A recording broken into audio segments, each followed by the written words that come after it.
Kung napanood mo ang part 1, ay nasaksihan mong napakarami palang mga tindahan noon na mas nauna pa sa mga mall na inabutan na natin sa ngayon. Mga sinaunang tindahan na nagsilbi bilang pangunahing shopping destination ng mga Pilipino. Ngunit ngayon, karamihan sa mga tindahang ito ay wala na at tanging sa larawan na lamang makikita. Kaya sa video na to muli nating pag-usapan ang mga sinaunang department store na hindi mo na inabutan. Simulan na natin. Umpisahan natin sa Fairmart. Noong huling bahagi ng 1970s ay may isang tindahan na kabilang sa mga nagbibigay ng buhay sa Maynila. At ito na nga ang Fairmart. Nagsimula ito bandang 1978 sa Santa Cruz sa Maynila at unti-unting naging isang kilalang pangalan kasama na ang mga kapatid nitong mga tindahan na Plaza Fair at Fair Center. Kung naabutan mo ang panahong ito ay malamang sa malamang na kilala mo ang Fairmart. Hindi lamang bilang isang tindahan kundi bilang ang isa sa mga lugar na kung saan ay makakahanap ka ng iba't ibang mga uso. Nauusong mga damit, sapatos, bags, mga kolorete na pambabae at pati na mga laruan. Sa paglipas ng panahon ay mabilis itong nakilala dahil na nga sa pagiging masigla sa loob ng tindahan ito at sa maraming mapagpipiliang mga produkto. Kaya't para sa maraming pamilya noon, ang pagpunta sa Fairmart ay isang simple subalit masayang lakad. Unti-unti itong lumawak at nagkaroon ng ilang mga pangunahing branches sa buong operasyon nito. Subalit gaya na nga ng iba pang mga pamilyar na department store noong araw ay dumating din ang pagbabago. Dahil pagsapit sa huling bahagi ng 90s hanggang sa pagpasok ng 2000s ay nagsimula ng umusbong ang mas modernong mga mall gaya ng SM at Robinsons. Kasabay nito ay ang dahan-dahan ng ang pagkawala ng sigla sa Fairmart at sa paglipas ng ilang taon ay tuluyan na nga itong binili ng Metro Retail Stores Group noong 2004. At ito na nga ang naging katapusan ng operasyon ng Fairmart. Sa ngayon ay mananatili na lamang ang Fairmart sa alaala ng mga nakapunta dito noon. Alaala na bahagi ng isang lumang panahon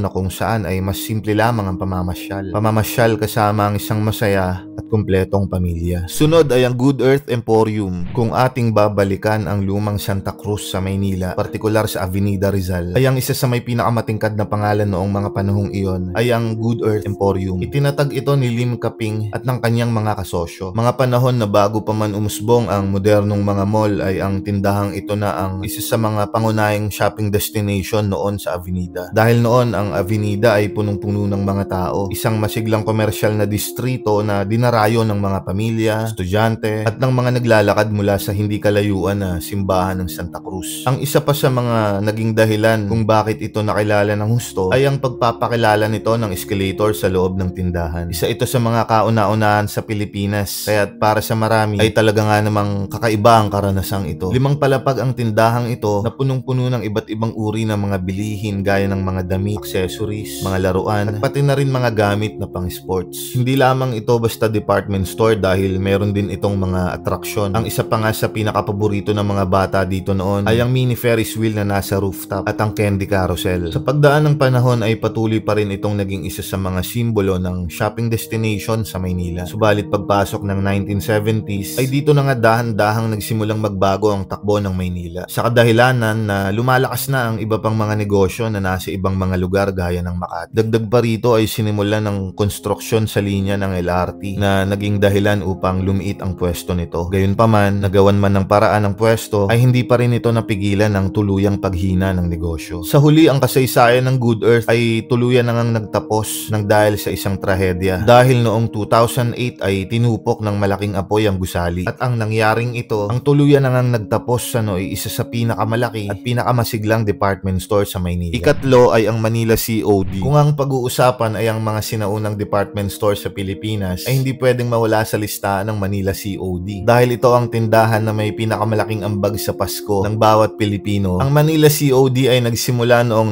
1948 bilang isang maliit na department store sa Avenida Rizal sa Maynila. Mga panahong masigla at puno ng mga tao ang Avenida. Mga panahon na bago pa man dumating ang malalaking mga mall na pinupuntahan na natin sa ngayon. Noong 1957 ay nagkaroon ng isang ideya na nagbigay sa COD ng isang kakaiba at epektibong pamamaraan upang mas makilala pa ito. At dito na nga ipinakilala ng may-ari na si Alex Rosario Sr. ang tanyag at makasaysayang Christmas on Display. Isa itong animatronic show na may mga gumagalaw na manikin sa harapan ng gusali. May mga pailaw, musika at ang mga eksena nito ay tungkol sa Pasko. Libre itong napapanood noon kaya talaga namang dinarayo at inaabangan ito ng mga tao taon-taon. Subalit sa pagdaan ng panahon, habang unti-unti nang lumilipat ang sentro ng komersyo sa ibang mga lugar ay nagpasya ang COD noong 1966 na ilipat ang pangunahin nilang tindahan sa Araneta Center, Cubao. Sa panibagong pwesto ay mas pinalaki ang display, mas naging engrande ang palabas, at mas dumami palalo ang mga tumangkilik dito. Subalit gaya ng iba pang mga lumang department store na nasa ating listahan, ay dumating din ang hamon ng mas malalaki at mas modernong mga mall. Dahilan upang unti-unti na nga humina ang negosyo hanggang sa tuluyan na nga itong nagsara noong 2002. Sa ngayon, ang Manila COD ay mananatili na lamang bilang isa sa mga pinaka-iconic na department store dito sa bansa. Hindi dahil sa laki o dami ng mga branches, kundi dahil sa isang tradisyon na iniwan ito. Isang tradisyon na makulay, isang tradisyon na sama-sama, isang tradisyon na karga ka ng iyong nanay habang sinasalubong ang Pasko sa Maynila. Pang-apat, Otis Department Store. Ang isa pa sa mga matunog na pangalan noon ay ang Otis Department Store. Binuksan ito noong 1930s at matatagpuan sa bahagi ng Avenida na kung saan ay makikita rin ang iba pang malalaking mga tindahan tulad ng Good Earth at ang Manila COD. Ang Otis ay nakilala dahil sa mga produkto nitong hindi basta-basta makikita sa ibang mga tindahan. Sikat ito pagdating sa mga imported na damit, sapatos, cosmetic items, mga gamit sa bahay at iba pang mga pang-personal na kagamitan. Dahilan upang para sa mga taong nooy naghahanap ng dekalidad at bago sa paningin ng mga gamit ay itong Otis Department Store ang madalas nilang pinupuntahan. Sumikat ang tindahan sa iba't ibang mga dekada mula 1930s hanggang 1970s. Sa panahong iyon, ang pagpasok sa Otis ay parabang pagpasyal sa isang modernong pamilihan. May mga nakadisplay na produkto, organisadong mga paninda,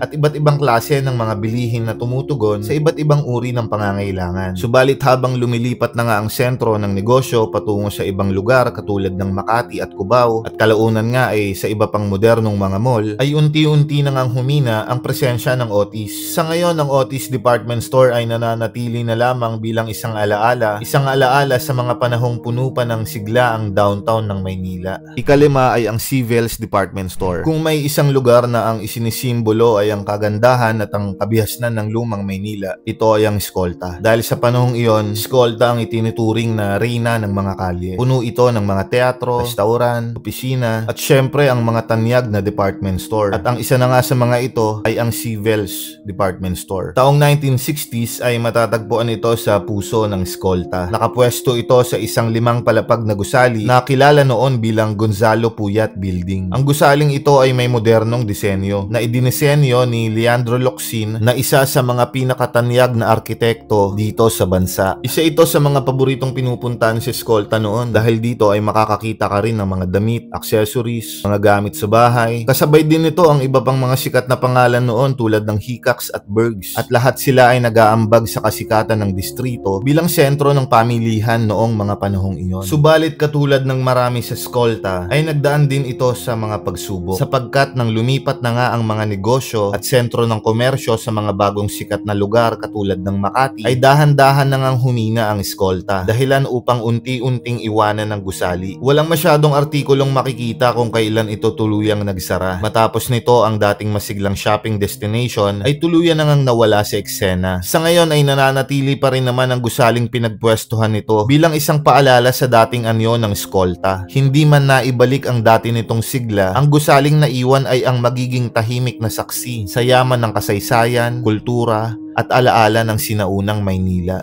Kung nagustuhan mo ang video na to, huwag kalimutan na mag-like at mag-subscribe. Salamat po.